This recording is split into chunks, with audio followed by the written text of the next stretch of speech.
Hey guys, this is GamerCal. Welcome to another Touhou Lost Branch of Legend playthrough. This is not being recorded on stream this time. I had stuff preventing me from doing streaming today, so it's a very late night recording. Kind of fitting for this game though, right? So, works out, I'm awake, and that is all that really matters. We're continuing our character replay stuff here, which means Sakuya is our character of choice now. Specifically, white-based Sakuya, who has always been the knife spammer.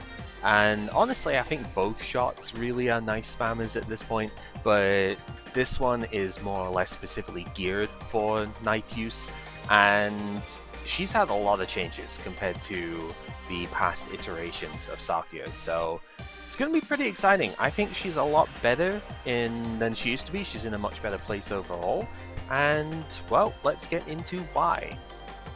Sakuya's spell card is still the same here, 32 damage accurate, adds 2 throwing knives to the hand, that's fine. Her spare throwing knives have been changed entirely. This used to give you an upgraded throwing knife into your hand at the start of every fight. Now, at the start of fight and every time the deck gets shuffled, you get to add a regular throwing knife into your draw pile. So you do have to pay more mana for it, unfortunately, but remember that throwing knives have replenished, so it's not actually taking up a draw compared to what it used to be. And most importantly, in this version 1.7, we have had a rather drastic overhaul to her starting deck. So now, instead of one of the blue blocks, we have Winter Resolution, which has been nerfed very slightly. It was 12 and 17 block before, now it is 11 and 16, so it is very slightly weaker than it used to be, but this is still a fantastic block solution to begin the game with, and you get an extra attack off of it, which is good too. And Bouncing Knives has been changed very significantly, and that really makes it much more playable now. First off, the cost has been loosened, just like a lot of these cards, but this one's loosened on base, not just upgrade, so we can play this very easily without having to pay 2 white mana, which is good. Its damage has been buffed. It used to do 10 damage, now it does 12. It does 12 across the board because when you upgrade it, it no longer applies the lock-on that it did before, but honestly, that one lock-on was not really super relevant anyway, and you still add the 2 knives to the hand, which is pretty good. Also just costs 2 mana of any color, which works very well with the colorless synergy that Sakuya tends to play quite often. A lot of her cards will do an effect and then give you a colorless mana back, so you can pick those much more readily now as well. It's a very, very good card, and we will see, well, I say good, it's definitely playable compared to what it used to be, and we'll see if that actually comes up here. So yeah, not going to switch out the Shining Exhibit. The Rare Exhibit's kind of interesting. Broken Amulet does give you firepower for and spirit for every misfortune in the deck. We're not really going to go for that though, unfortunately. Card Remove is intriguing, but I think I'm just going to take the funding and just go for a shop at the very start here and see where we go from there. The shop does have no event though. Okay, let's see where there's no good shop node there either. Okay, we are just going to take the shop at this bit then. I really like having an event early in this. I think other people who don't do as many battles as I do would be fine with that. We've just drawn all attacks as well. Not the greatest of openings here, but at least there's a decent amount of damage, but we are just forced to take 2 for like no good reason, so kind of upsetting opener, but it's alright. Here's our defense cards, obviously, because we didn't draw them before, so we have to draw them now. Whatever. She'll get 10 block. I think we might well be able to just do 22 here. Especially if we draw the knife. Not really, but we still get there. It's good enough. So, we'll take it. Taking 2 damage, I mean, sometimes chip damage like that is just not going to be avoidable. Silver Loom has changed. This used to be an innate card that didn't cost very much, but it did do like a decent AoE hit, but you always had it in your opening hand. Now it gives you block for every throwing knife that is not exiled.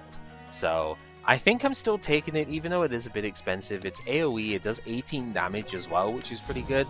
and it can give some block if you have good generation for it. Once you upgrade it, it doubles the amount of block that it gives, so it ends up being pretty respectable actually. So yeah, we'll see. Normally I would not target the same enemy twice with the shots there. You want to spread them out so you get the graze dealt with.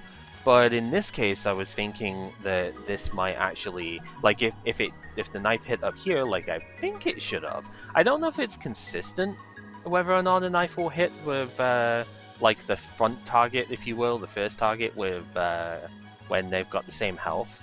But it clearly did here, so it obviously worked out. And yeah, we just get to take him out this turn without actually worrying. Just using the stuff because I can. It wasn't really necessary. If we were using Reimu B, we wouldn't have actually fired that shot there, for example.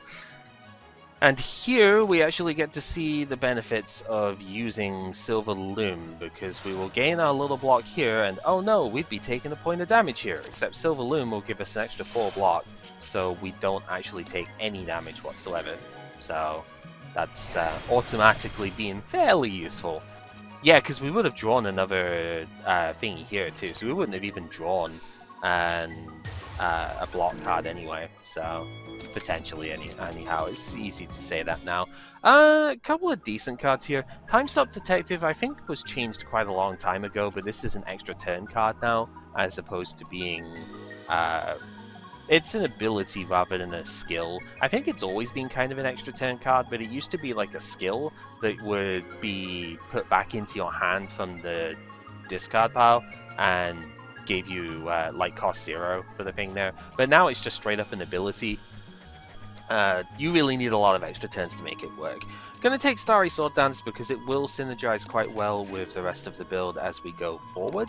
So that's gonna be a pretty good benefit.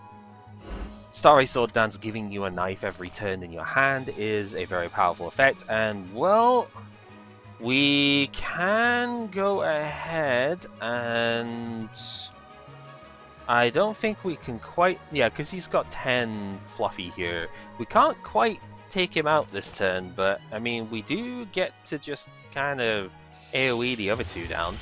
AoE is very important to have for the first act especially, because the Kadama, I probably should have used Winter Resolution actually, but it doesn't matter because the knife wouldn't have gotten through anyway. So yeah, AoE is really, really good to have in the opening act because the Kadamas are very annoying otherwise. I don't need a second Silver Loom, however, and the other cards aren't really worth it here. Water Plate is actually kind of good if you have the masks, because you'll be able to do 2 attacks very easily with it, so that can be kind of nice, but I really don't need the other stuff here, and yeah, I don't think I want the second Silver Loom. It is just a little bit too expensive to justify on that.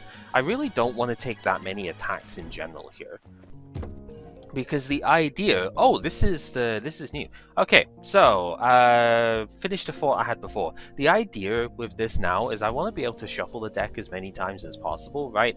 Keep generating the knives with that. And if I have Starry Sword Dance, I really don't need that many actual attacks to go with. It's kind of like Marissa Potion stuff.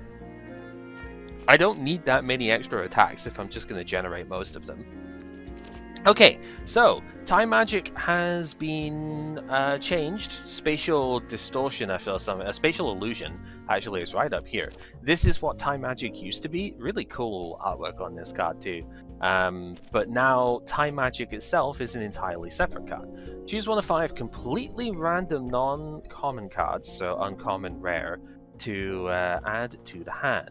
As exile and ethereal, any mana can spend to pay its cost, which is reduced by 3. Repeat this effect at the start of each extra turn. Very interesting. It does require extra turn stuff to work out, unfortunately. It costs nothing if you upgrade it. That's actually pretty cool. So this kind of converts into any sort of card you want.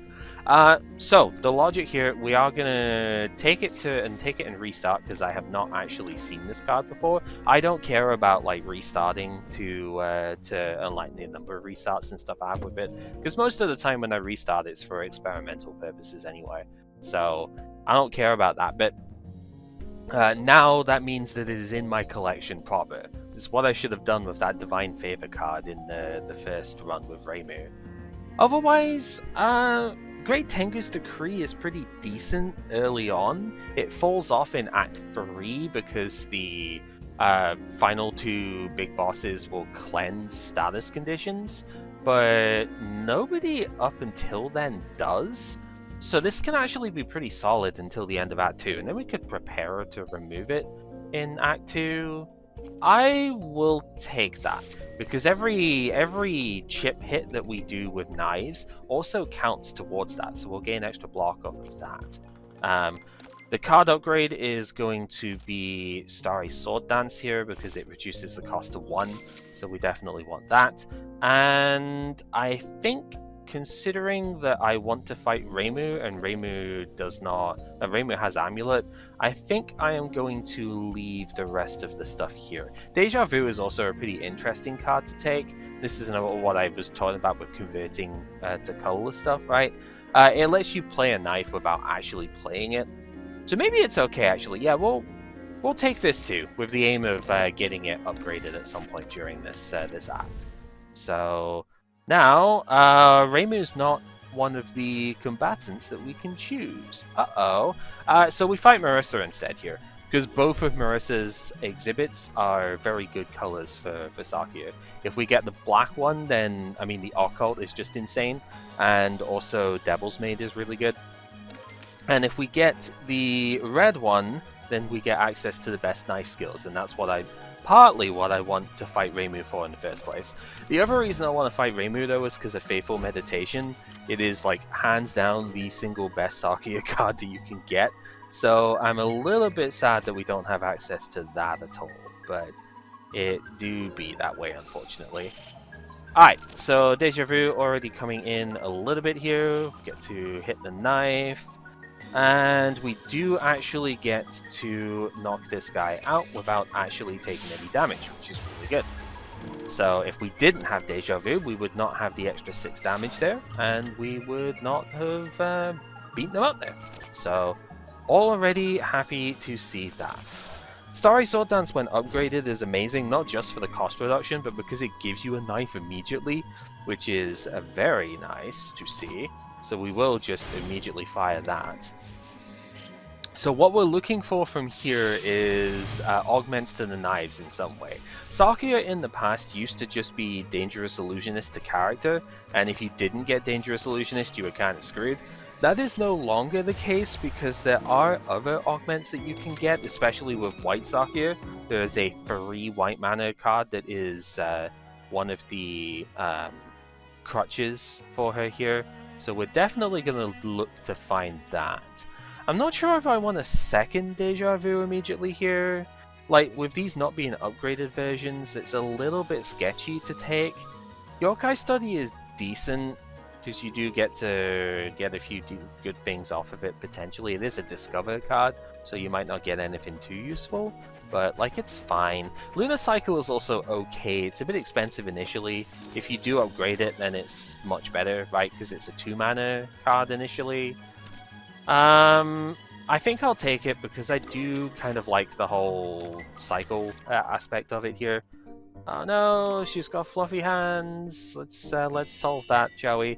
Sword of Hiso, okay. 5 damage to each enemy. I mean, if we fight Tenchi, that's going to be kind of bad, but it's funny, isn't it? Tenchi's own sword is not good against her. Who would have seen that coming, right? So here, I think the upgrade is Silver Loom because of the block aspect and also just a little bit more damage. That 20 is a it's a breakpoint for the Kadamas, so if we fight them in this section, which is not too unlikely, it's going to be much better for us here. And also it could work against Rin here too. Yeah, because her spirits are like 20 to 22 health, so with the Sword of Hiso, we'll actually one-shot them with Silver Loom. So, seems pretty good to me. Otherwise, I guess this turn we are kind of just doing that. I am going to save the spell card because I want to fire it specifically when I have Silver Loom in hand here, if we can. We've already taken a lot of cards, by the way. I probably don't want to take much else if I can avoid it. So, okay, there is a slight problem with this though, and that is that the damage gets done before the block happens. So we're gonna knock out all of these, and then we're gonna take a lot of damage for it. So I don't think this quite works out the way that I want it to, which is unfortunate. But I don't really see a better way of handling this. So we're just gonna have to take a lot of damage here, is what I'm saying, and suck it up, I suppose. Let's go ahead and just use the block and the shoot here, and then we're just gonna have to fire this.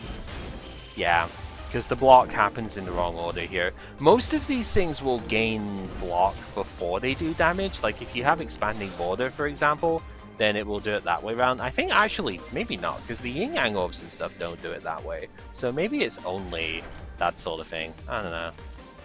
Either way, it's a bit of a shame. And I think we are destined to take damage here as well, which is kind of annoying. Unless I don't use the wolf fur. And I think that is the solution, unfortunately. Because this will only add one knife because we haven't got it upgraded yet. So in order to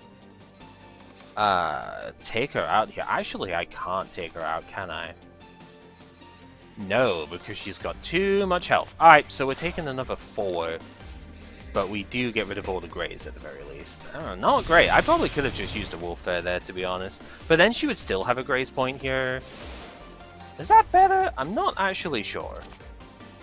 Regardless, let's just draw. I was hoping to get the fur, but obviously no such luck. I can't even wait here because the knives are just going to kill her anyway. So... can't use the wolf. Oh, that is perfect just before we get to Raisin here. I basically never see this that early. That's kind of great.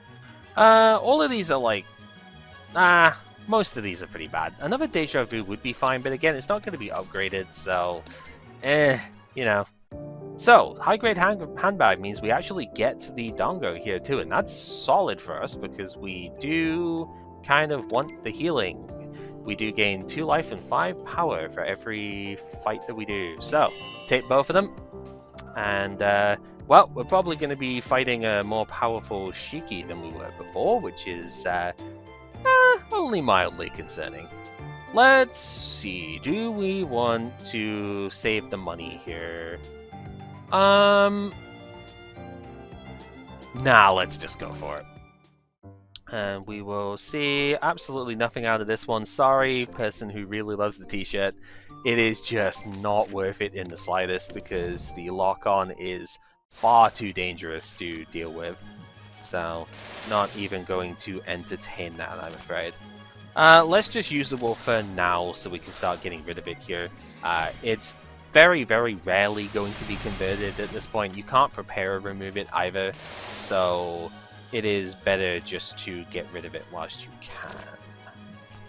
From here, Winter Resolution is the better one because we do get a knife out of it after all, so we will do that. I think I need to upgrade Lunar Cycle to make sure it costs less to begin with here, because otherwise it's kind of not worth it, so we will do that coming up here.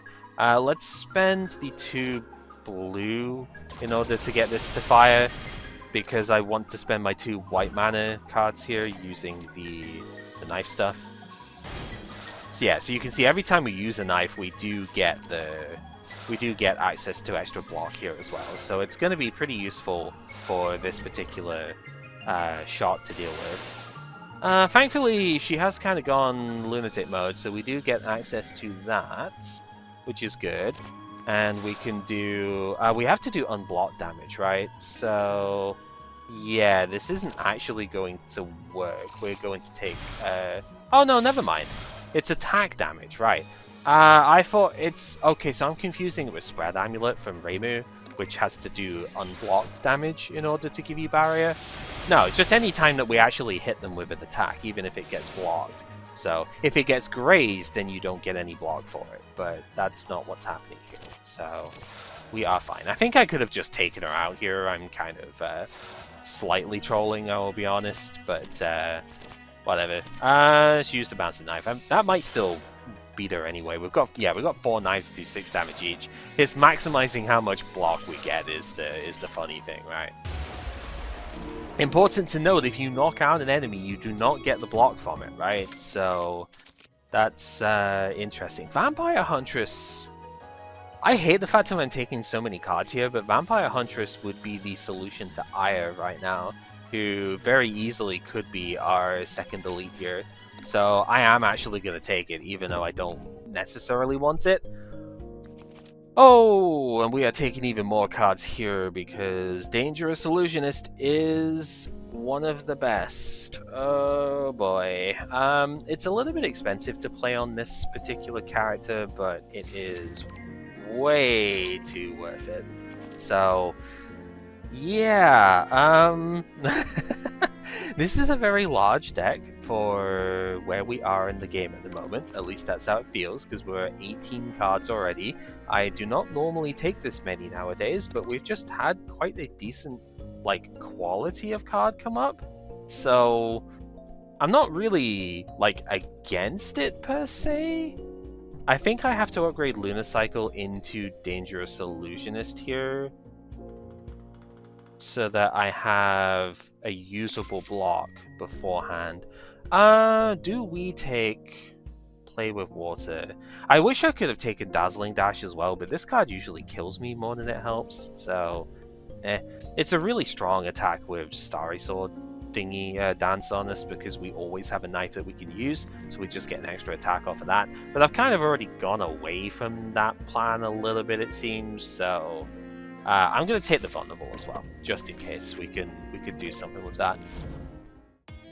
We probably can. It's just like, is it going to be worth doing? And hey, Aya was the one that we are fighting here, and the sword immediately like triggers her next phase. So yeah, fair dues. Let's just draw. See what we get off of this first. Yeah, I'm gonna hit her here. We want to try and take her out as quick as possible. I really do need rid of that wolf fur as well. We will try and do that in this fight as well. Get the charge off of it. But first things first, we do need to wear her down here. We haven't really drawn defense, so probably taking a reasonable bit of damage here, huh? 4, 9, it's not great. And the problem with using Tengu Decree against her is, again, the Greys will block most of that effect from happening. The thing is, I can't use this and Silver Loom at the same time. That's one of the problems with this early on. So my options here are somewhat limited. I could, if I want to try and take her out quickly, and also get a little bit more block here, I could use the bomb.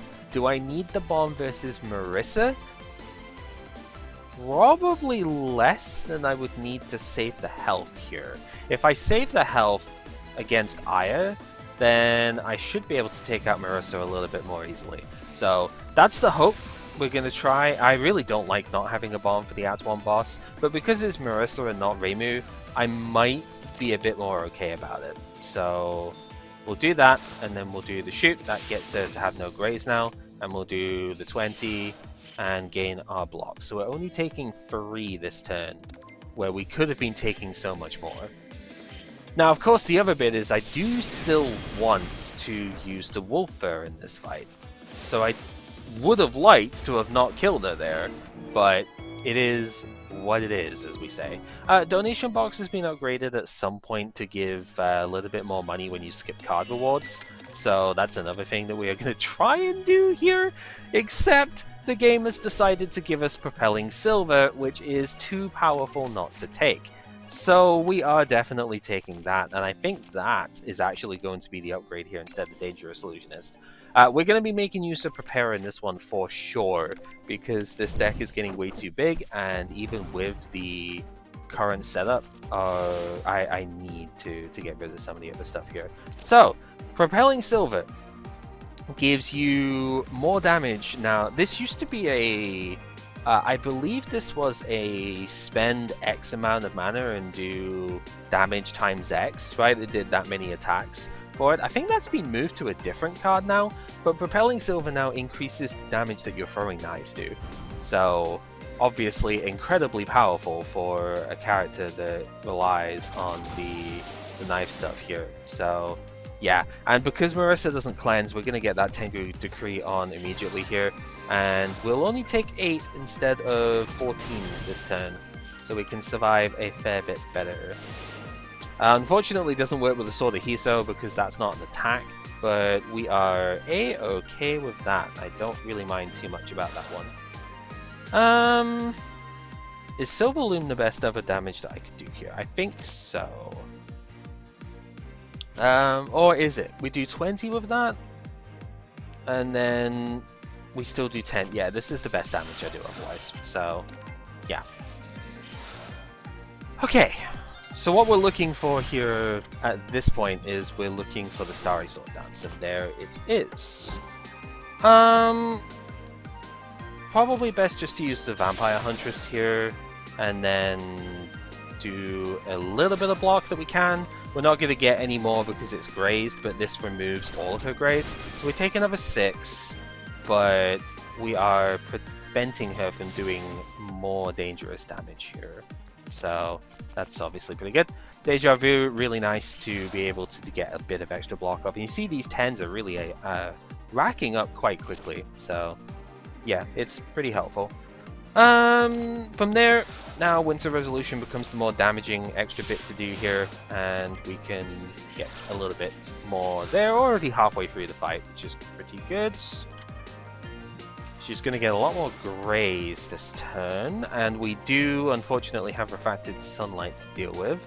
That's fine. So she does 14, and we can easily defend against all of that. This is an extra 5, so it's 19 total. We already blocked that completely.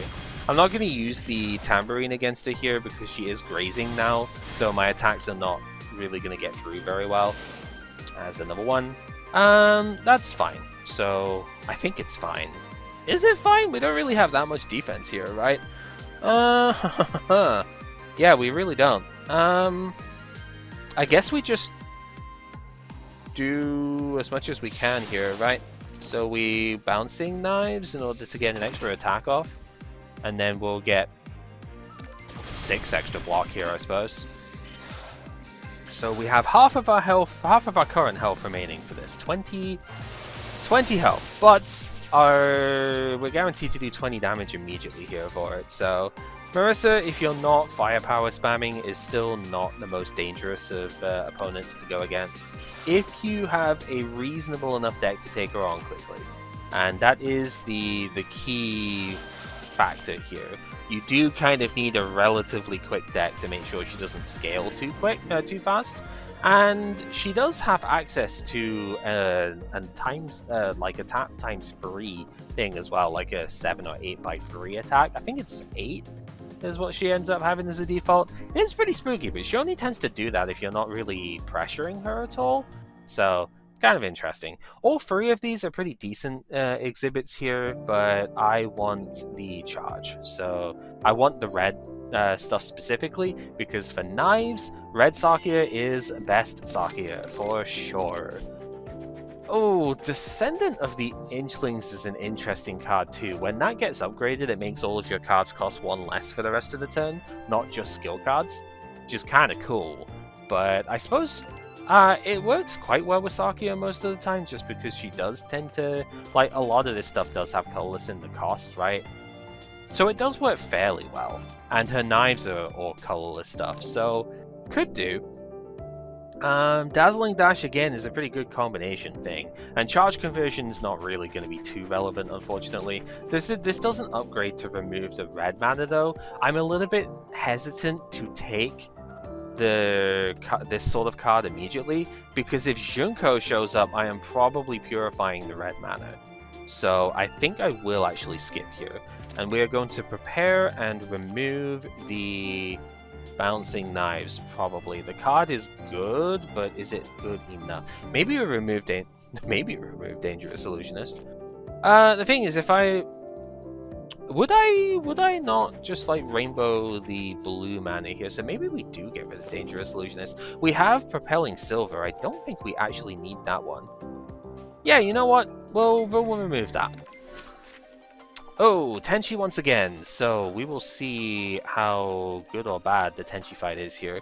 This is an interesting opening section, because if I want to take the shot, like if I want the chance at taking the shot, then I need to like commit to it now, because I really want the acts, like the set 1 event, right? We could commit later though, because we do, but I think the sword, we need to sell the Sword of Hiso if we can, to Rinosuke. So I think we go for the guaranteed upgrade, like the cheaper upgrade first. Of course, I could have card removed instead, right? That is the other alternative. Is I go card remove with the shop instead of like an upgrade, but I have several things I want to upgrade first, so I'm gonna go that route to begin with here. Oh yeah, we still have that too, huh? Well, that's gonna get finished up now, I think. And, well, we need to defend a little bit, and I suppose we do that one. So we're gaining to 19 block, and she does 30 total damage here. It's not great, I will admit. Taking 11 this early. If we use the bomb, then we get another 9 block off of that. So it gets to 28. We only take 2, and the fight ends faster. Yeah, it's a little bit sketchy maybe, because we do lose like most of our power going into the bit here, but I think just not taking as much damage immediately here. Oh, we also just like kill her. Okay, never mind, it's worth it. Yeah, the +4 from the knives, I keep forgetting sometimes just how good that actually is. Yeah, none of this stuff really matters to us here, so we are just going to take our extra money. And it is Sukuna. Okay, maybe I was a bit hasty in doing the thing then, because I'm very tempted to take the transform here. I think the only reason I'm not going to take the transform is because I don't think I can get that health back, and going down to 60 health is a little spooky here for sure. We do have the option to remove a non-basic if we want to, so we could remove that Bouncing Knives. Not sure if that's really the best idea. Otherwise, we are transforming 1, 2, 3, 4, and then I guess the one of the boundaries probably. Like, is that worth it? Potentially. I mean, 5 basics to upgrade is like fine, I suppose. Yeah, we'll just transform. It's usually the way this goes, because it tends to be kind of difficult to remove these that easily. So now we don't really have to, I suppose. That's fine. No extra mana, so we don't have to worry about removing this at any point now. That's kind of nice, I suppose. Anyway, 20 damage out of the enemies for this first bit here is maybe a little bit spooky, but it's not that bad. Propelling Silver is very good for this fight, because it does mean that the Keystone doesn't just remove your knife's chip damage just for existing, which is obviously very handy to note. And yeah, let's just not take damage here. As much as it'd be nice to hit for an extra 10, just not taking the damage is probably the better option here. So yeah, let's focus on that. Not too crazy on the defensive end here, but we can do a full... We can knock out the keystone, which is going to be necessary here. So we'll do that. And I think we just have to take 5, unfortunately. I guess it could come up in longer fights. I've got to be careful of not of actually using the red mana here. Because, yeah, for attacks, I mean, because we do actually want to make sure that that charge gets built up for the boss fights and whatnot, the things that might actually take enough turns.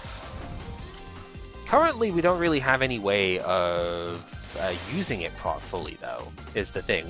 We need, like, more red mana sources. Maybe the ribbon would be pretty good if we could get hold of it. Elegant Maid Plus is good. Visionary Tuning could also do it. Wow, all of these are actually good. Hold up. Very funny to see 3 upgraded skills here, too. Elegant Maid is nuts for relatively obvious reasons, and it would get better at the end of this act as well if we take Tenchi's proper color. So that's kind of good. Visionary Tuning is just more mana, which is great. It technically goes +2 mana on the card, and it could give us more flames that we could use for blocking attacks. Travel Preparation is fantastic for ditching knives and not exiling them, so you get extra pox off the stuff there. And therefore, all of these are really good. I think I'll take Elegant Maid, and I'm well aware that I might be taking too many white color pips at this point. I do want to be a little bit careful about that. But that is why we are upgrading Winter Resolution, so that it doesn't cost any white mana at all. Because that should be pretty helpful. Oh, thank you. Sword of Hiso is really good in most situations, but when we're fighting Tenchi, all it does is it just gives her 5 more power, because she takes 5 damage, immediately heals 5 on Lunatic, and therefore she's just going to get more power and just kill us with spell cards more frequently. So I'm happy enough to get rid of it here. I'm not happy to see this, however. This is rough. Okay, fight the phalanx, the guests of drones, and we will see. We didn't get Silver Lumini opener either, so that's concerning. Okay, let's think this through real quick. What can we do to mitigate the damage here? We have to knock out one of them for sure. It's gotta come at the cost of using the bomb, which is scary because it means we can't bomb for the rest of the stage, basically. These do 16 each. I think the goal is going to be take out one of these, which we can do. That's fine, but I'm a little bit concerned for the rest of this act, I'm not gonna lie.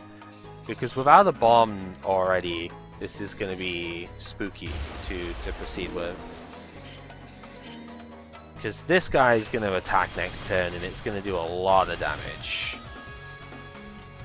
Oh no, he's not attacking. Okay, never mind, we only have 1 to deal. But the problem is the Purify gets rid of our ability to use these. That's what's annoying about taking cards that have like multiple colored pings and stuff. So we are taking 4. Not the worst, admittedly, but this is going to do another set of lock-on here. So I'm not exactly thrilled about this, because I think both of them are going to attack next turn. And that's going to end up being, yeah, look at that, 26 twice. Not really much we're going to do about that. Jeez, oh. Yeah, it's all kinds of nasty is what I'm gonna say with it. And there's not a lot I can do about it. Yeah, we're just in for a very rough time of it here. I haven't really taken defense cards that much, so it is kind of my own fault. But this is brutal. Because that's 26 taken there. We really don't have ways of, like, mitigating that either. Both of these are applying their lock-on thing again. Are you kidding me? Like, this is brutal. Absolutely brutal. They're just savagely destroying me here. 3, 4, 5, 6, 7. So we can use this and get a full hand at the very least. Yeah, I'm just getting absolutely devastated in this fight. There is not a silver lining to be found on this one, huh? Well, in any case, let's just see if we can take out one of them next turn. Hopefully they don't both attack here. Okay, only this one's attacking. That's good, because we could just knock him out. So we're not taking additional damage. That is the good thing in this situation. So we'll do that, Silver Loon, and wipe him out. Tough times indeed. This might call for a heal at a gap at some point, considering how rough this is being. I don't even... Do I even knock him out this turn? I'm pretty sure I don't, right? What is he at? 17, 31. Oh, we do. We have just enough for that. So we get to not take 32. Man. Butter Robot means that we do at least get a card for drinking at the gap, so maybe it will be, like, okay. Preparing the Banquet is a very good block card, and I think we definitely need the block card here, so I will take it. Gensokyo Chronicle is also interesting. We play an ability, we gain 2 life, so we get a little bit of healing for doing Propelling Silver. That might actually be important as well. Okay. Yeah, this fight is kind of very irritating. I think I'm just going to swing here first. I really want to take out the other one. Really want to take out the Fox Yokai, but I think it's more important that we set up for the to take the rabbit out quickly here. Maybe I could have put the decree on the fox though. That might have been worth it. There is no defense here, which means, once again, kind of going to get beat up unless this one draws defense. Because we don't get the block for that. Well, okay, we've drawn some. I wish we got the block off of that too. So yeah, if you haven't seen, the Fox Yokai limits you to playing 3 cards per turn, which is kind of gross. And yeah, she is rather swingy as well. Okay, so here we can go Elegant Maid, which is good.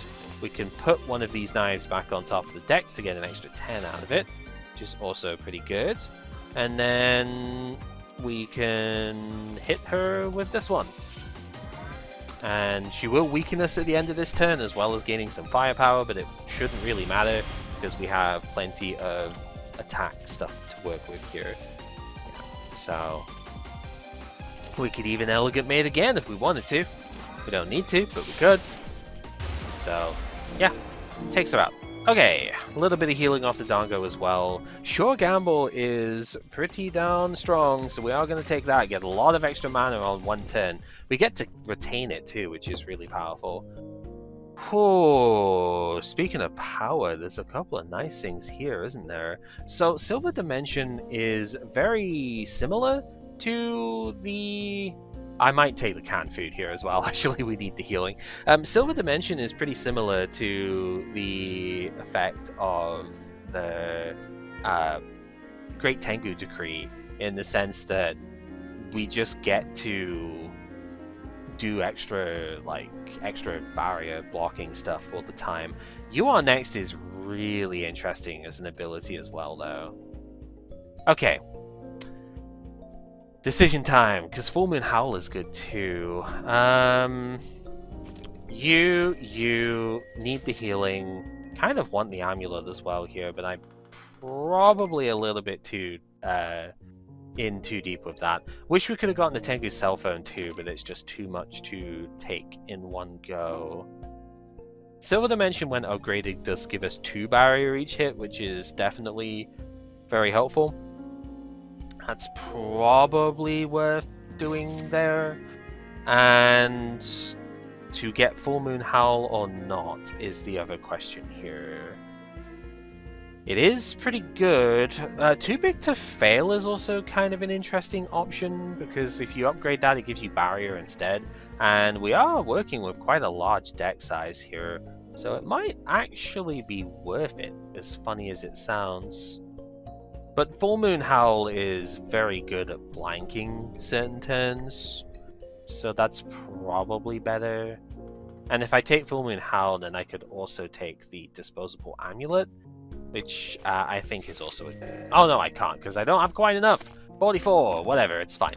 It's fine, I think Full Moon Howl is the better option here anyway. But this is still spooking me a little bit though. But now, at the very least, I have a bit more possibilities to work with for, like, healing and whatnot. So, it's not all bad. Tengu Decree this early does actually seem fine. Like, we will get benefits from that, I think, off of Nitari here. Now, the other thing that kind of scares me is I don't have a bomb for this fight. And it is the Terminator, which is the most dangerous one to fight. I'm not in love with this predicament. I will just be completely real here. This is not very good. Yeah, we're taking a ton of damage here, unfortunately. And next turn is not going to be any better, because they're both going to do 24 each. Oh, man, even with a canned food, this is still looking very, very scary. We go here, not really seeing the abilities come up that much either. That's also concerning. I have to do some damage, because we really want to take out Nitari before too much longer here. Thankfully, the barrier stacking is going to be pretty good here, so we actually survive this turn with only taking 1 damage, which is pretty good. Definitely use the canned food. Is this the Sure Gamble turn? I think it might be. We need to save one of the white mana if we're going to Sure Gamble here, because we need to be able to use both of these. To use that, gain our health back from that, Full Moon Howl to put this down a little bit, and then we can, yeah, swing with this. And that is actually enough to knock out Nitari, which is important, because otherwise she was going to optical camo these two. And by itself, I think we should be able to handle the Terminator. It's going to be tricky, but by itself, it is much more manageable. So let's go ahead and work on that, shall we? So we can do that, and get as many knives out as we can, and then Silver Loom for all of the block in the world, and get the charge off of that too, which is good. Each of these knives doing 10 now means we can just kind of rip through this thing's health, I think, and we gain extra barrier for it too. So we should be in a pretty safe position here. It's going to heal this turn. It will heal 50, which is a heck of a lot to heal, I'll be completely honest, but it is not insurmountable. So we'll just keep plugging away. It probably should have used a red one for the charge, but again, charge isn't going to matter enough here, I don't think. So we're stabilizing just a little bit. What else can we do with that? We can go Lunar Cycle for the block, Bouncing Knives to get the extra knife to come up in the hand. And, well, it's just going to be that and Misdirect here. And, It's 20 block each turn is annoying to get through, but it's not the end of the world. And if we have our barrier building up here, we will break through eventually. It is not going to defeat us, is the main thing. You Are Next is also a pretty good like finisher type thing for this as well. We do get extra life off of that too, so we're stabilizing. And now we just get all of our knives back. We get an extra one because of the Silver Dimension thingy, which is not Silver Dimension. Starry Sword Dance. That one. Silver Dimension is the one that gives us the barrier, which is good. Oh, and then we have a bit of a lifesaver as well. The Ultramarine Orb Elixir, if we do have to use it, is pretty good. Guard Up or Emergency Defense? Guard Up is better, for sure. I mean, for now it's better. Right, what do we got? We got the Lunar Fan and the Ibuki Gourd. Okay, so we get to block retention and we get a Tipsy in our opening hand, which is pretty good. I don't think we're ever going to be able to fully play our hand out, at least not the way that things are gearing up at the moment. So that side of things isn't going to matter. Oh, okay. Kind of wish we could have gotten this one going for a shop, but it means that we're not going to have power still, which is irritating, but maybe we can make that work. So, yeah, you have to pay a mana for it, but the Gossip, or the Negative News here. Gossip is a different thing. Negative News does let you gain a lot of money off of that one, which is pretty useful. Okay, let's see how we want to approach this turn then. So we don't need very much block in order to defend ourselves properly here. But it's a question of, do we Guard Up and Silver? I think Guard Up and Silverloom seems pretty good here. I really want to Starry Sword Dance, because I want to take this guy out as quick as possible. But I think having block for next turn is probably the better play here. So starting the next turn with 20 block, considering both of these are going to be hitting, this is going to be 16, this is going to be 18, and we take 12 from the status condition as well. So I think having access to more defense here is just the better option. Taking this thing out is maybe possible. If I use the Tipsy here, then I can do more damage with the knife as well. So that'll do 9, and then it's not enough. But if we just throw the knife at it, it's probably better. So we don't need extra block here. We have enough because of Guard Up. So let's just do that. And that will just take him out before he gets a chance to knock us out here. So good. Good timing on that. Okay, what's next? What's next is more healing with this, because I do want to make sure my life... And now my life is like... Again, we've stabilized at this point, right? That canned food basically gain, like, it's heal 30, right? So, it's pretty powerful. We don't have any defense here. We're noticing a trend as to what's causing a problem right now. We want to sure gamble here, absolutely. Going to try and draw with the knife here. You are next. We don't have the mana for it. We don't have enough stuff to do that, which is a shame, because it might... I don't think it would have been the game ender here. Maybe if I did this one first, it could have been, but... yeah, this is scary. I don't know if we have enough damage to take her out here. But we can fire 4 of these. It does 24. We should be fine. Not getting to lower our stuff there, but yeah, it's fine. We can take her out. I think I had to throw it because 9 damage would not have been enough, so it couldn't have... Oh, Premat. Oh, interesting. Obvious, the reference is obvious here as well. I don't think we have anything that, like, needs Premat, though. We don't really have cards to exile themselves. The abilities you don't get to use with it. I guess this would be the one thing that you could maybe use it for, but then that's kind of expensive, right? Although it does cost nothing when coming back, yeah? Maybe that's okay. Remote Support is a very interesting card as well. Being able to choose... other characters or neutral cards. It's also got a new artwork this patch too, which I think is absolutely hilarious. I'm probably gonna get roasted for not taking pre-map, but I'm going to leave it. It's a very good card though, so I could have easily seen taking that there. We want to upgrade Full Moon Howl, I think, here. Because the 2-turn vulnerable, like, actually really helps it out, so... Okay. Well, this is ability central, but you know what it isn't? Defending. Having a consistent problem here of not having defensive options, which is not great at all. But at least we're getting to heal as well, so it's not all bad.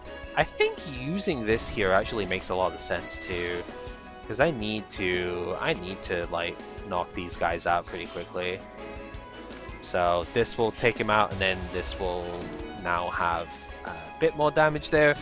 And we're taking 15. Kinda wish I still had the canned food, right? But hey, it's okay. We'll survive somehow. That is just the nature of the beast. So I think I'm gonna use the first proc of this here, because we do want rid of it as quick as we can. It's a net like loss of 90 power in the long run, and I guess if you don't have any power left to lose, it's obviously better. So maybe we could have waited a bit on it, but I just need to get it out of the way as fast as I can, I think. We will still have a bomb for Tenchi, and that's what actually matters here. Good turn to draw Full Moon Howl, because we do definitely want that to come up here. And we'll get our little bit of extra block, why not? That knife is going to come back to us this turn, which is fine. If you've not seen Kokoro, she did get a rework at some point, but it's quite a long time ago. If you've not seen the gimmick at this stage, she gains extra power every time a negative status gets applied. The masks will do negative status like firepower down and stuff to you as well. And when she fires a spell card, she'll do a reasonable, I think it's like 24 damage or something, reasonable amount by herself, and then for every one of the statuses that you've been applied with, it will do an extra 6 damage afterwards as well. So it is actually pretty spooky. It's not a trivial thing to deal with. Anyway, we're gonna full block this one, make sure we have some defense for next turn as well. A little bit of a shame I couldn't like hit her on the vulnerable turn there. This has been a really slow start for this fight too. That's a concerning thing to see, but we'll get there, I think is the best way of putting it here. Let's get a bunch of knives set up, and then use the Sure Gamble to get more mana. I do need to upgrade Sure Gamble as the next thing, because it's going to make it cost 2 less, so I can actually use it properly. It's going to be very helpful. But till then, get more stabbing power, and bouncing knives to here. And we have 7, so we can do the block and chuck a bunch of these at her as well. So then we get 3 more, 1 to knock him out, and 33. So we do actually survive this without taking any extra damage. Ooh, bit of a weird graphical bug up there. That didn't happen before. Okay. One of the interesting, I mean, she does gain firepower off of that too, which is pretty annoying. One of the interesting things about the negative news is you can actually use it multiple times in the same fight. So probably going to do that here, to be honest. I really wish I could keep my blue mana for that one. Oh well. Yeah, Full Moon Howl brings it back down to 24, and yeah, we've got the mana for it, so we'll just use it here, to be honest. And that brings us to 23, so we're going to take 1 damage here. That's acceptable.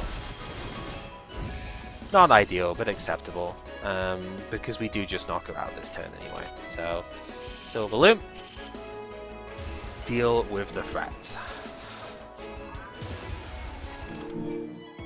And that gives us one of her masks. Yeah, we do sometimes throw 3 attacks down in the same turn. Getting the firepower generation off it will be pretty good. Let's take another winter resolution. I'm having issues with the amount of defense cards I have right now. So let's do that to make sure that I can actually properly block here. Especially versus Tenshi, because man, her attacks hit hard. Yeah, like immediately 24, right, is the thing. Now, she doesn't have any specific defense against the Dark Arts, but also like Tengu Decree, right? So we do get to just kind of launch that immediately. I'm not going to full block this turn, but actually, we're only 2 off. That's pretty reasonable. Weakness and Vulnerable is a pain in the butt, though, because once again, look who doesn't have enough defense. I have enough defense cards, right? We have, I guess, the basics, but we've got 1, 2, 3, 4, 5? Like, I guess, it's 9 cards out of 26. That's not terrible. Just don't seem to be drawing them consistently enough. Although, again, Frail and Vulnerable at the same time is a nasty combination to deal with, so I guess that doesn't help either.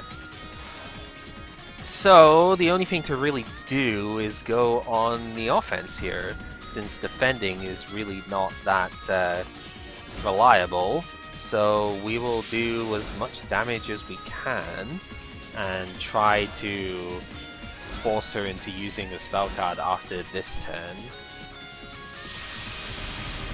To be fair, I still only took 10 damage there. That's, like, respectable considering how much we were looking at taking. So I'm not too upset with it. Silver Dimension should help us out quite a bit here. The main thing to look for now is Propelling Silver, but no such luck on that one just yet. This only does 6, so if I have to throw the knife here, because if I don't throw the knife, then she will unfortunately not get into the spell card use here, and then she'll put a status on us by the time she does get to do it, and it gets to be a really painful situation. I forgot about the Luna Fan. I should have used the block card last turn. My bad. Oh well, it's all good. We can definitely full block here, it's just, do we want to? I mean, yeah, we do want to. So, it's annoying using all of the knives like this, because she's going to heal quite a lot off of it, so maybe this isn't even the right play to, like, generate a bunch of knives here, because she's just going to heal so much damage back off of these. But it does give me extra barrier and block stuff, so it's improving my defensive plan for the rest of this fight. Tenshi's a bit of a weird, like, balancing act, if you will. It's a bit of a strange mix that you've got to work with. And yeah, I think it's fine. Now, Propelling Silver is where this starts getting interesting. This is definitely the big piece that was missing in this fight before now. So the question now that I have on my mind is, do I want to sure gamble here? I'm gonna say yes. I think this is the turn to do it. So we can go Full Moon Howl, we can Deja Vu, put this back, because we'll just redraw it, which is good. And then, yeah, this looks pretty solid. Let's use the... Do I want to use the bomb? It means I don't have one for the next stage, but no, let's use the bomb now.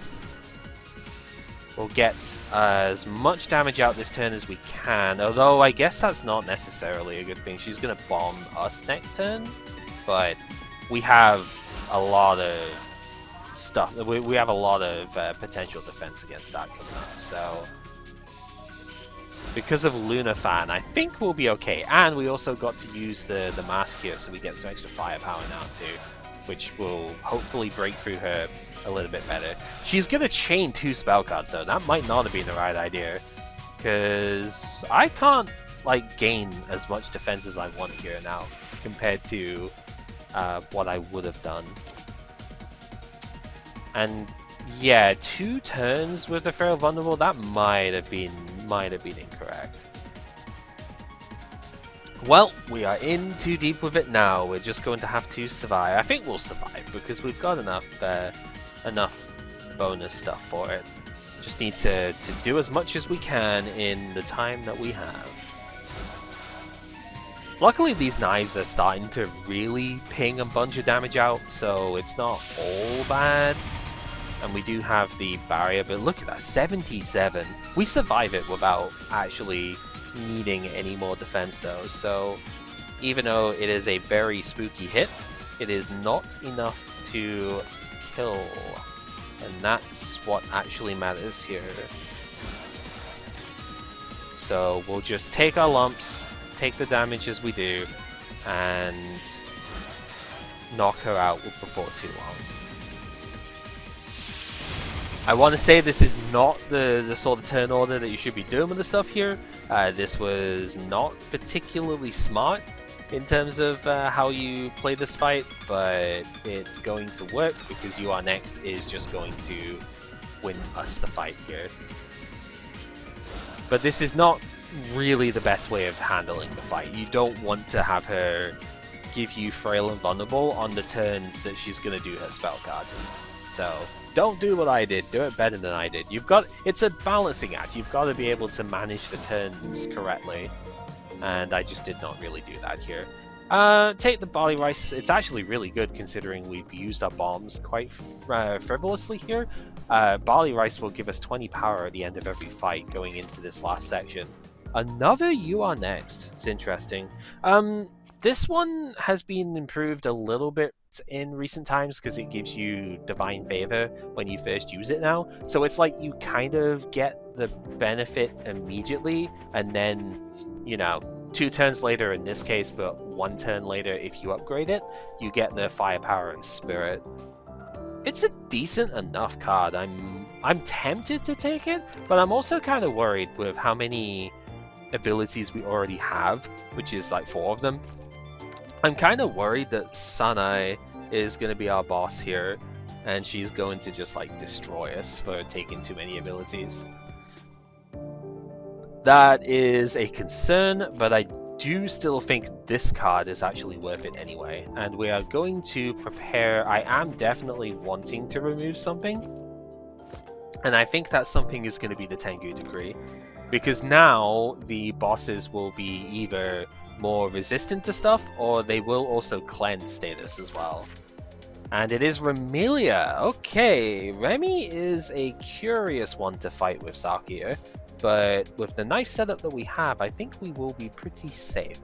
So I'm actually fairly optimistic with this one. Let's do this. So, how much damage are we going to take on this first turn? Not really any if we just go guard up immediately, and I think that is completely fair, so we will do that. Also, we have Vampire Huntress, so we can do like 54 damage in one shot to Remy in phase 2, which is pretty good. Definitely happy to see that. You know, it'll always be much more useful to have like the one counter card type thing for it, right? Good to see. Alrighty. Okay, so I think in order to not take immediate damage, we do need to Lunar Cycle here. Propelling Silver, you say? That's probably better this turn than Starry Sword to avoid taking. Yeah, so we'll do it this way. Now, this only cares if an attack was activated. It doesn't matter if it actually lands or not. So we do still gain a little bit of barrier even with that thing in. Now, that doesn't mean we're going to take no damage. We are taking 4, but I think that was the least damage I could have taken there. So, you know, it's just the way of the world at this point. Let's do those 2 to Danger Foretold here, so we can have that one for getting the knives, and then put one of them back in order to swing, And then from there, probably the best bet is to put one of them back with this. And swing at you with that one. So now it's just going to get rid of the grays there, but that's completely fine. She now has more power on Apex Speeder than she had before, and this is gross. Drawing all of the newspapers immediately, huh? Great. Truly, truly magnificent. We have no good way of properly defending against any of this nonsense. I probably should be using the Tipsy, actually, in this turn. Just seeing the amount of damage that we could maybe do. See, the thing is, these don't count as attacks either, so... Because they're status cards, right? So they don't actually help us defend here. I think I probably messed this turn up. Because I could have done more damage. I could have knocked this guy out, I think. But... Oh, I definitely could have. It's just like... How much was I willing to do? Now we're taking another 8 because of her? Like, this is just going downhill pretty quickly, isn't it? Like, ow! we really want to be not taking so much damage here. It's just rude. Whatever. She gains a block back, which her graze back, which is dumb, but what are you gonna do? Yeah, I feel like I'm misplaying this somehow, but it's fine. We'll survive, I think. I hope. Nah, we will. It's fine. So get rid of that. Use this to get all the knives, and then do as many hits as we can. Because she is vulnerable right now, so she will go down to these. Yeah, it's a little bit awkward, but it's fine, I guess? I don't know. Is it fine? That's really what I gotta ask here. Is it fine? Hand warmer is pretty decent as card draw stuff goes. It's like fine enough. We don't really need the concentration part, but it is a draw 2 for 1 mana anyway. So we will just take it, because it is cheap card draw. And then there is you. Alrighty, we don't really have good defenses specifically against her, so this could get a little scary for sure. Well, let's just try and do what we can, I guess. I'm going to use the hand warmer. I don't need to exile any cards here. Yeah, because I was hoping to get one of these. We will need to try and get rid of all of her stuff as quick as we can, right? Or at least most of them. Well, we don't have any of them in this hand, so sure, Gamble's a good pickup for the mana generation, actually, so that'll be good for later. But for just now, maybe not quite so good. Put the knife back. And bouncing knives for a bit more. Luckily, the Luna fan is really good in this this battle as well, being able to preserve some of our block. Means it lessens the burden on having to get like full block every turn. But just like the last time we did this fight, all of our stuff is at the bottom of the deck. So like all 4 of them are drawn at the bottom, and I don't think we're really going to have a clean out here. Yeah, this is just miserable. Like, what the heck is going on? Well, we have one. Okay, let's think this through a little bit, because I do need to get a bit more defense this turn. So I think I have to use the short gamble this turn. So we can remove that. We get Dimension and Starry Sword Dance. And then we will... Oh, it feels really bad to use UR next this early, but I think that's what's going to happen.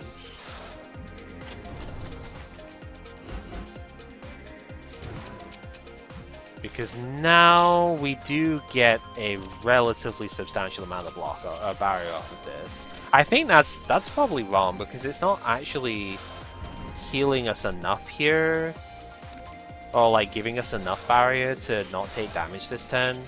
But it also, we did get 2 heal. It's only 1 damage that we take, and we did get 2 off of You Are Next. So it's probably fine, it just feels really bad. Speaking of feels bad though, we have no defense this turn. So, yuck, you know. It's not going great, I will admit.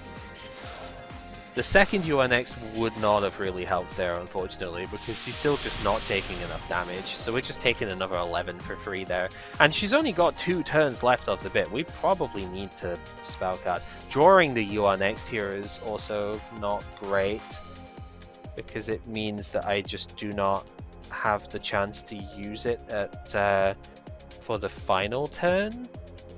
We have both of these in hand is also pretty bad.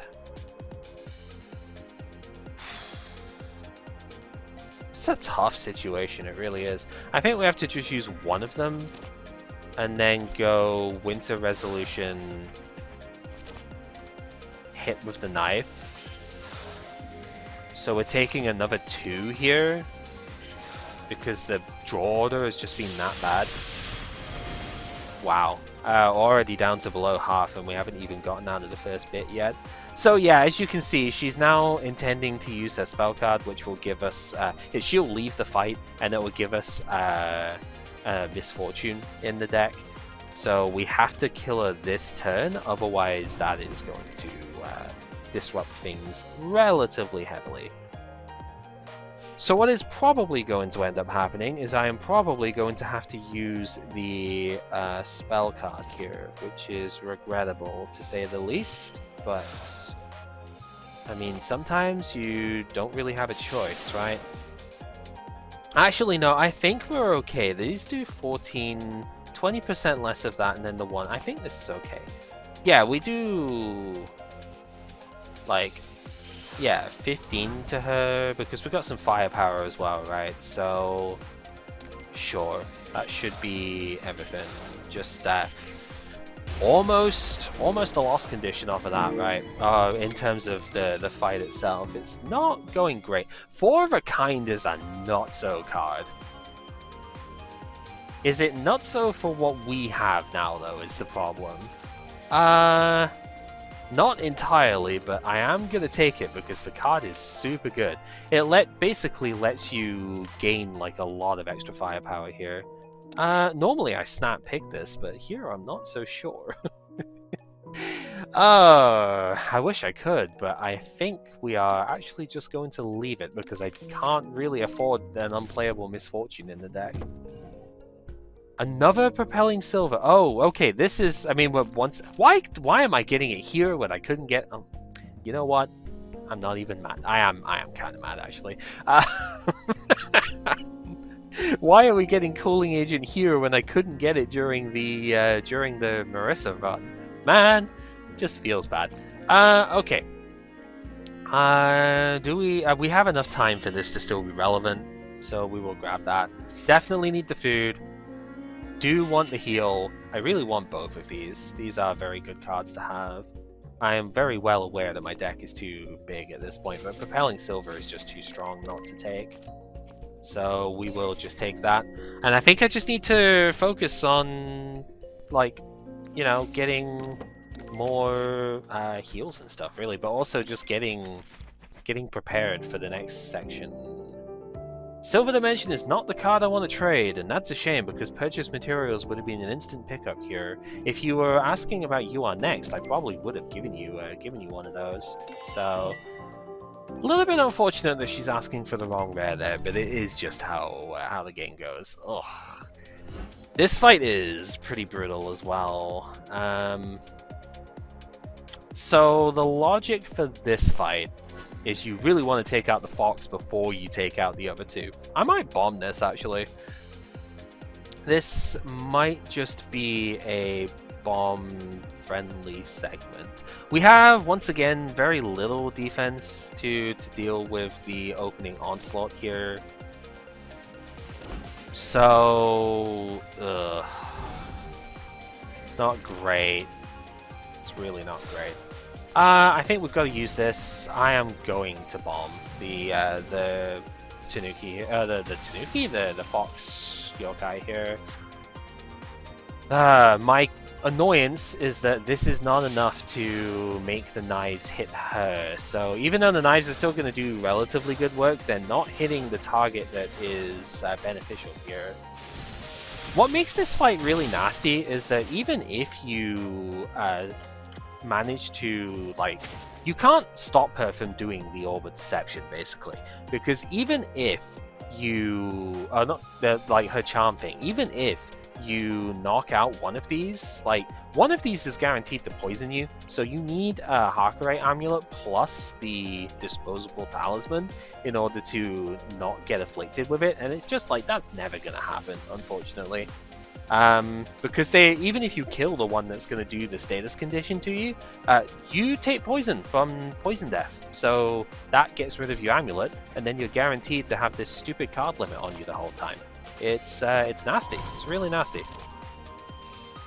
Now, the one thing you can do against it is knock her out quickly, because as soon as you take out the Fox Yokai, you do get your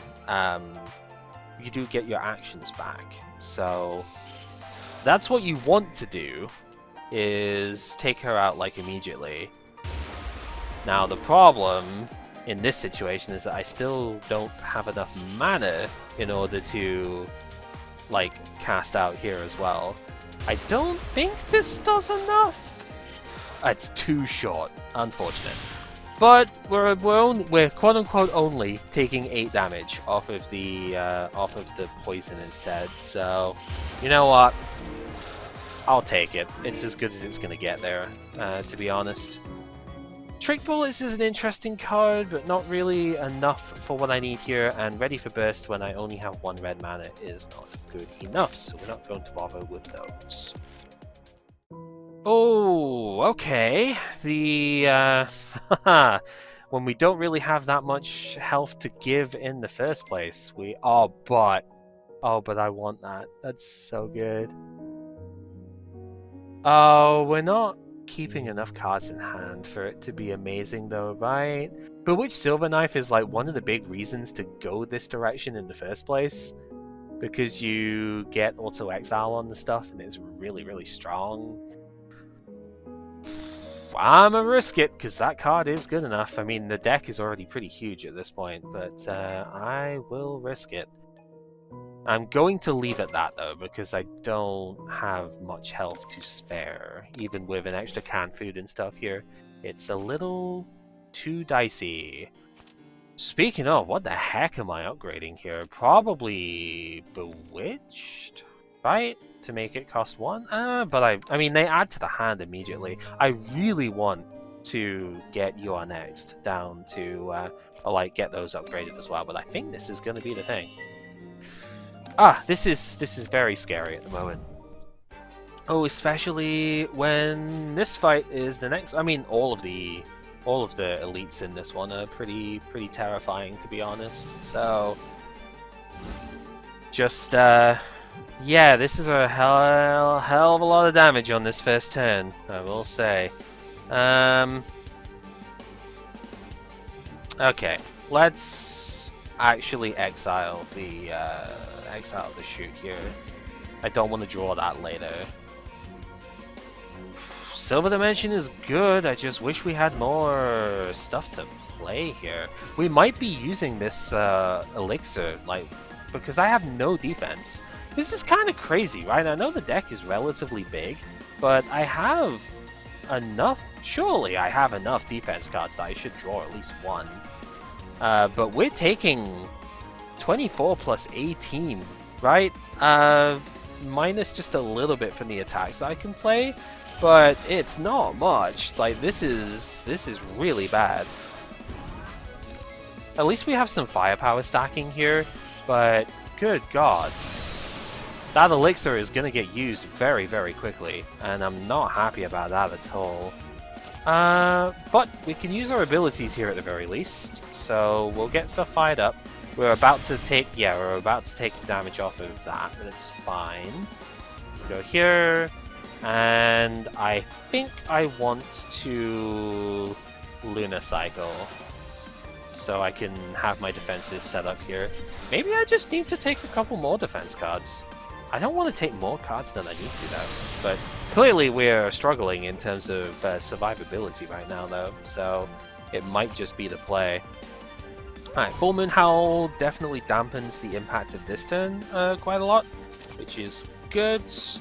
And then I'm going to put Knife back up into the deck, get that drawn for next turn. 4 cards left. We are just going to play the 3 of them that we can here. 37, they do 12. This is a good time to trigger Silver Lockdown because it actually is impacted by how much like mana that, how much firepower that Sakuya has. So we do actually get to run with it there. We haven't seen Knife of Damocles yet until this turn, so I guess that's kind of unfortunate in a way as well. Oh, I know why it's right. I see why it's making me do it this way around. Because it would like for me to play You Are Next. And maybe we do, because then I could take out the enemy Sakuya. Maybe we do. Yeah, let's do that. I really wanted to upgrade Knife of Damocles here too, because this card is also very powerful when you manage to get it upgraded. Just hasn't been able to happen yet. Alright, so now we can do extra firepower and just wipe them out as much as possible here.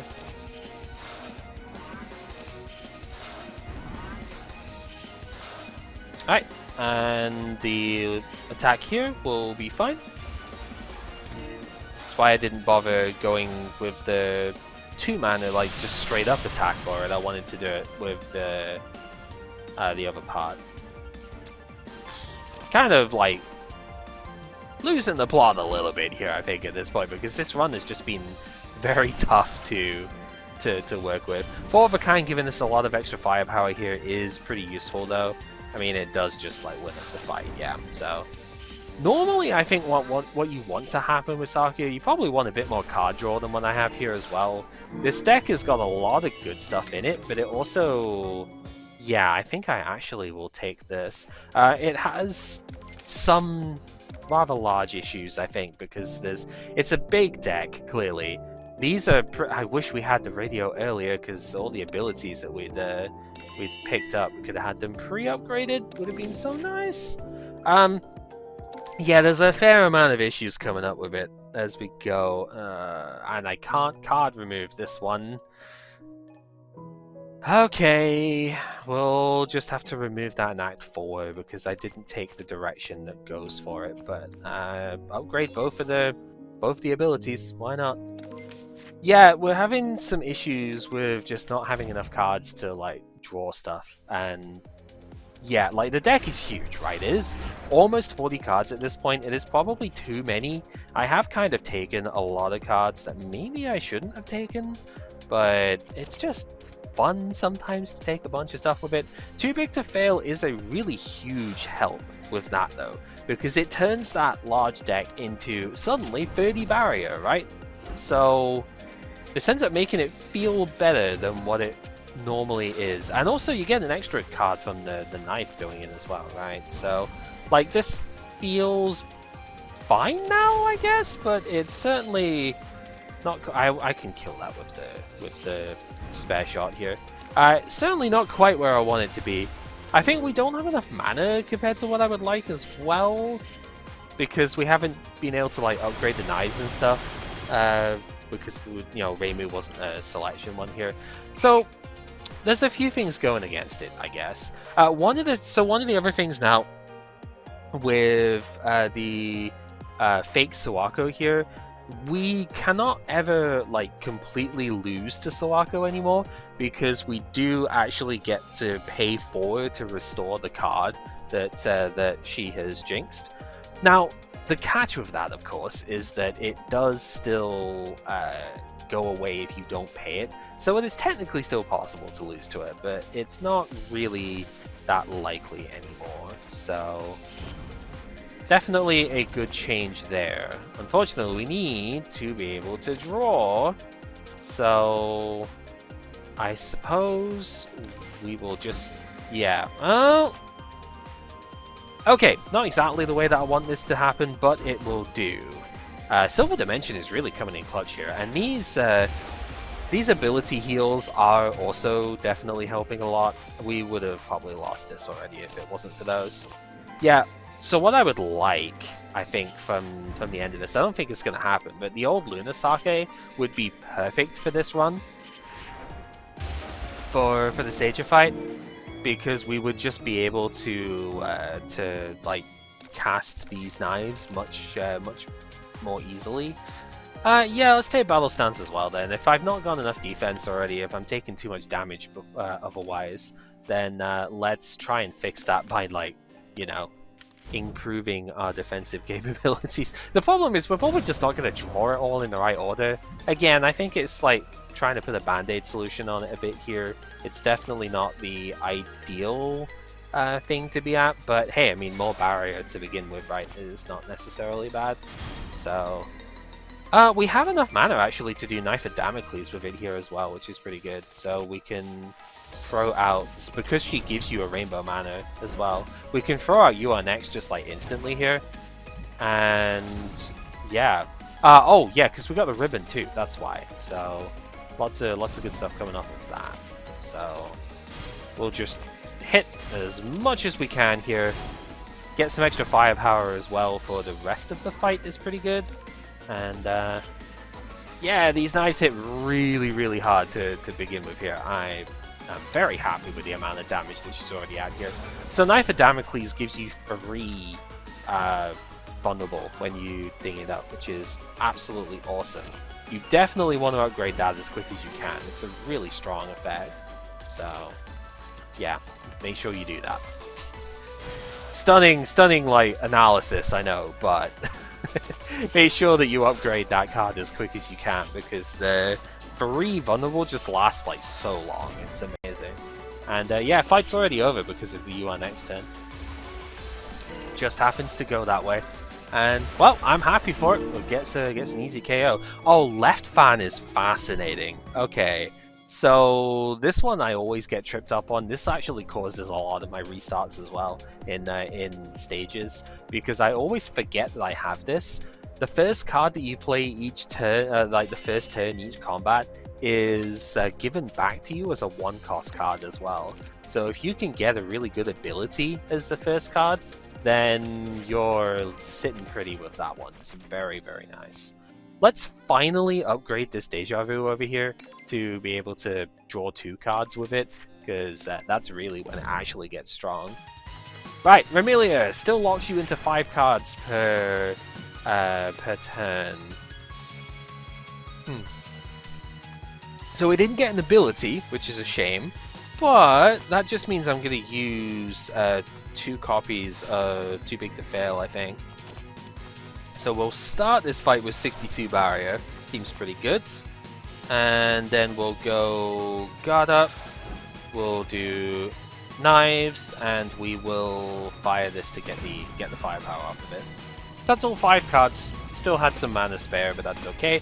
The knives will eat the greys, which is pretty good.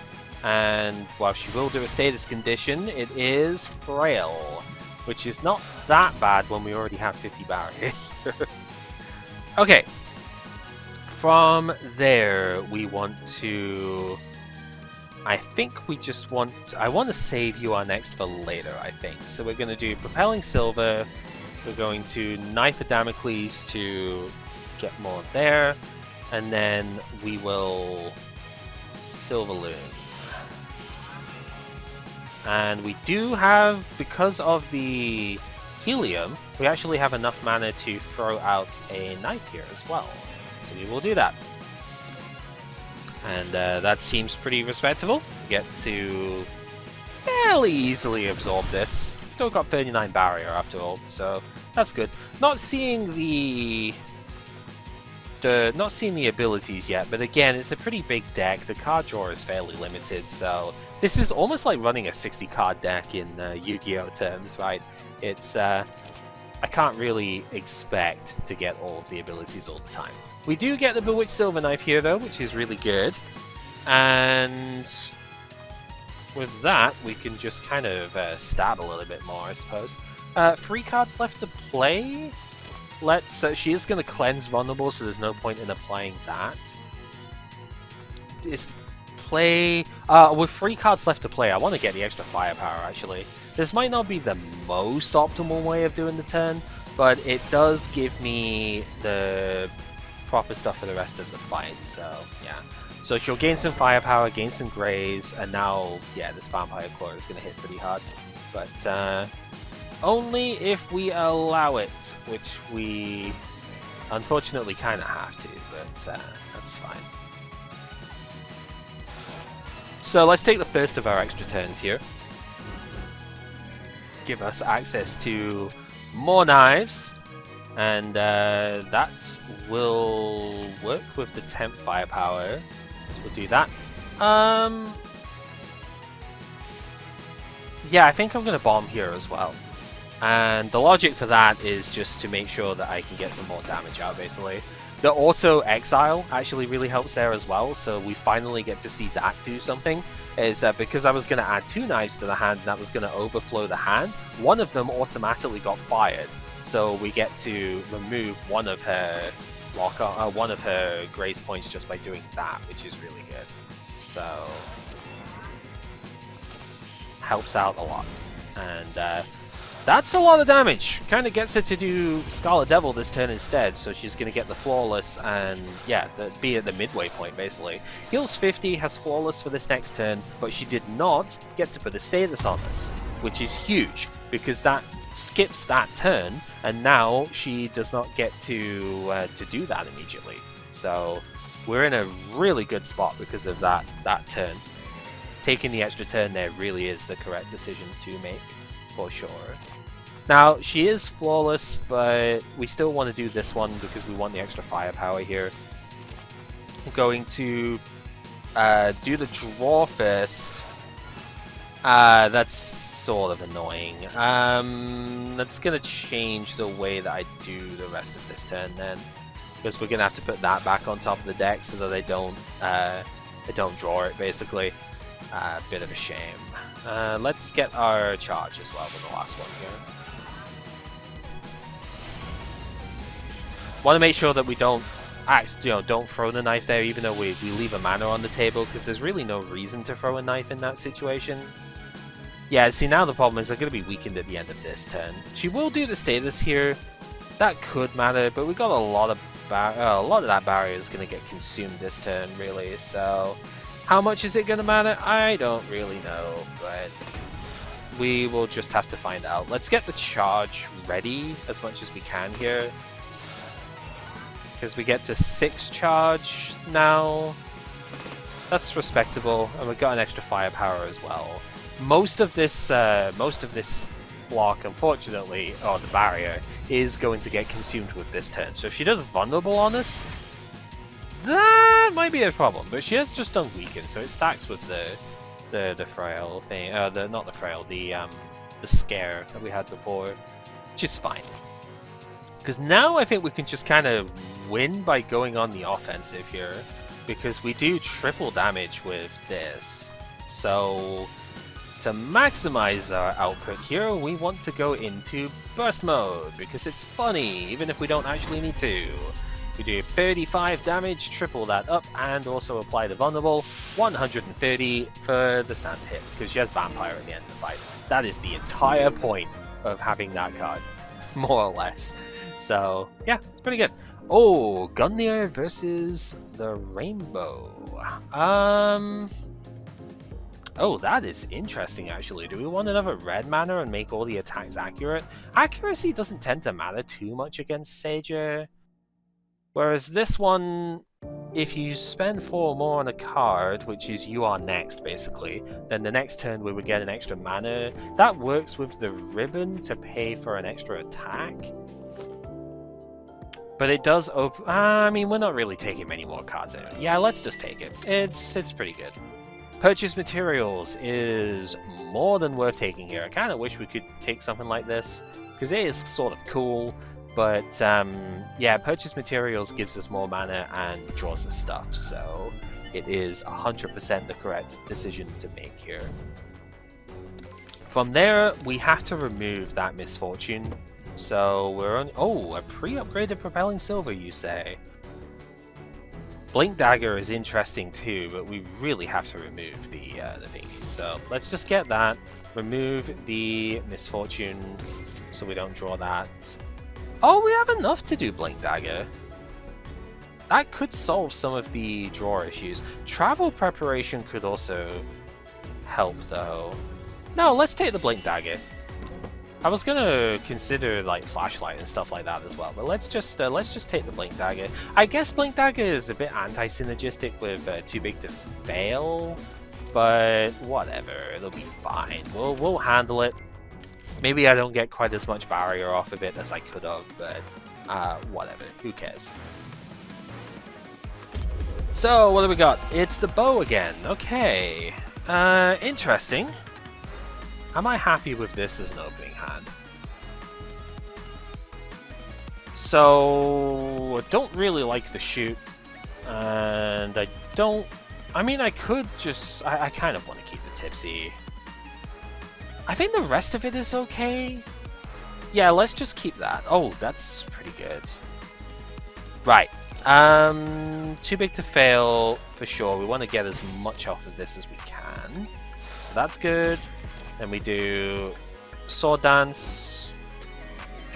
Probably want to use the amulet now anyway, just because I don't want to redraw it, right? Even if it does have Replenish, it's still kind of bad. So don't particularly want to redraw it. Let's see if we can get a different ability. We could save the extra turn for later.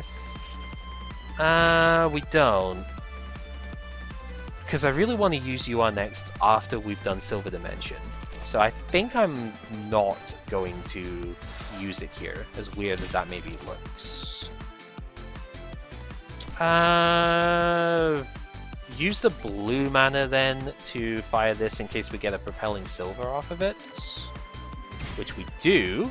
So we fire that, and now the knives are going to do a decent bit more, and we still have full block for this first turn. Not too bad. Yeah, left fan really coming in handy. And I guess the other thing, now we have the firepower here. It wouldn't have mattered too much. We could have used it with the knives as well, but it just feels better to use the block on this turn, I think.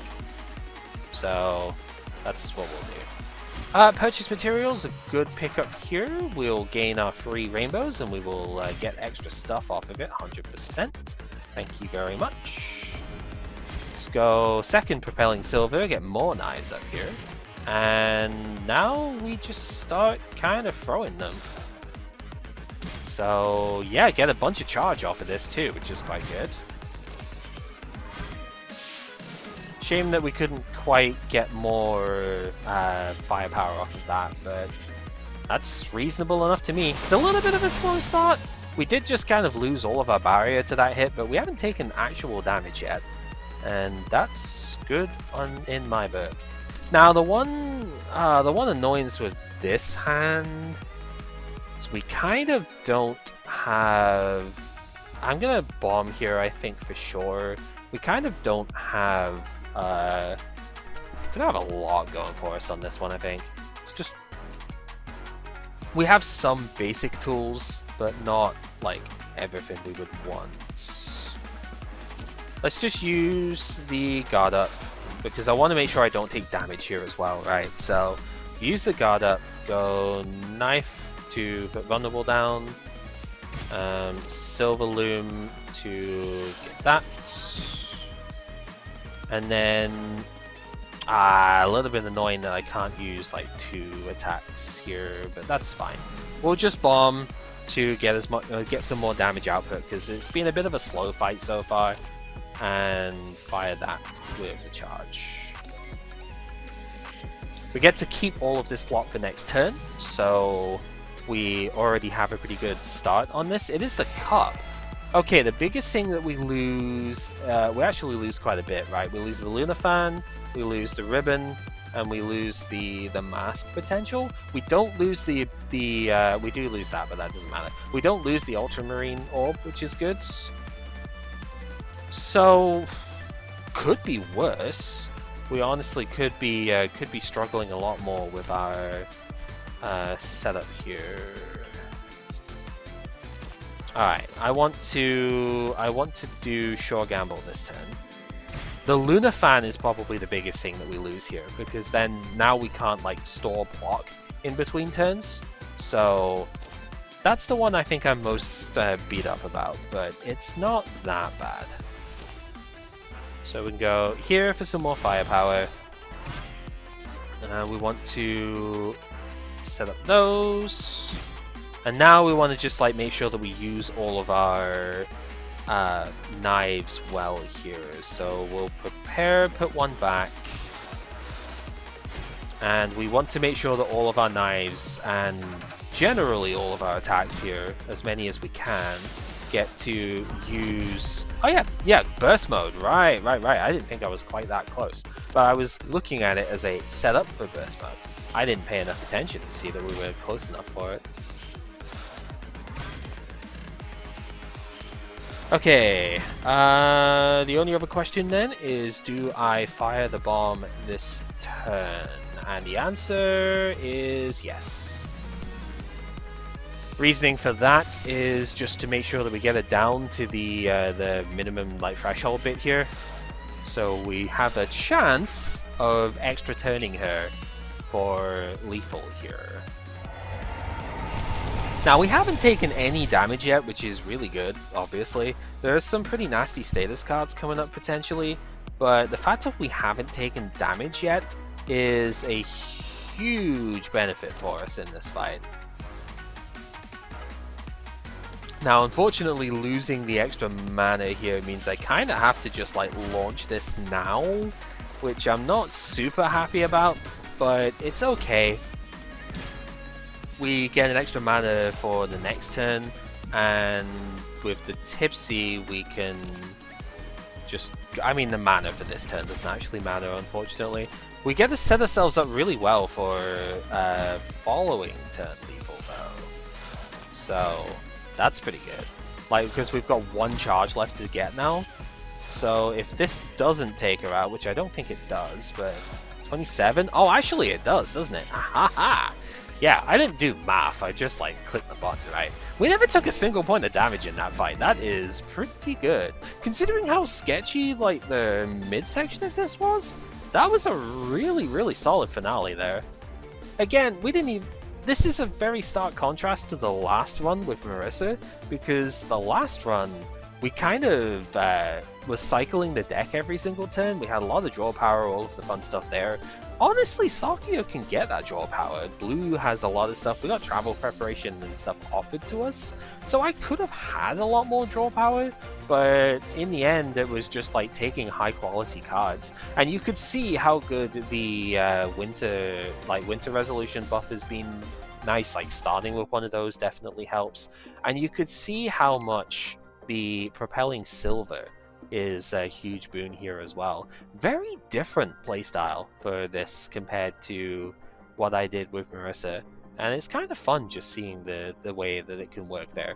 I think it was very awkward throughout the middle of that because we just did not have apparently we didn't have enough block. We just were getting very unlucky with the draw order, so that can happen sometimes. It's up to you to be able to minimize the issues there as much as possible. And I didn't really do that, so we had a bit of a sketchy midsection there. I was expecting this Ultramarine Elixir to actually be used in the end, so a bit of a close call on that one. But hey, even the bouncing knives ended up being useful. Like the fact that I didn't immediately prepare this in Act 1 to get rid of it shows you that it's like actually useful now. I don't think I would want to take very many copies of them. Maybe if it was already upgraded I would take it, but like it's fine to keep as an actual card now. It's pretty good. Anyhow, that will do nicely for this particular run. Thank you very much for watching. If you have made it through the whole thing, it is very much appreciated. Next time, probably my overall least favorite character in the game at this point, in Cherno, the cold style. It has had a very significant change compared to past renditions, and honestly, I don't like it at all. I feel like it's very similar to how Sakuya felt before she got reworked, and in that you are kind of very reliant on one or two particular cards to make the archetype work. And if you don't have the archetype, the blue Cherno doesn't really work. So we'll see how that goes. But for now, thanks again for watching, and until next time, take care.